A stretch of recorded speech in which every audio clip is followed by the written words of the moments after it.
পারেন। এইবার ঠান্ডা টক দইটাকে ফ্রিজে রেখে দেবেন।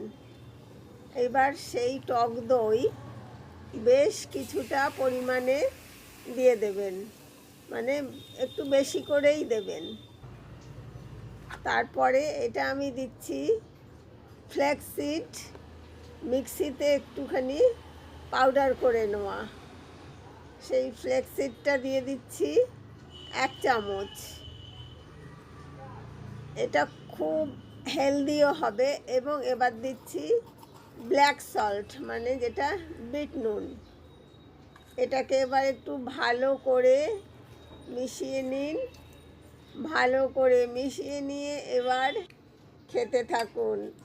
যেমন খেতে ভালো, তেমন হেলদি, আর তেমনই শরীরটাকে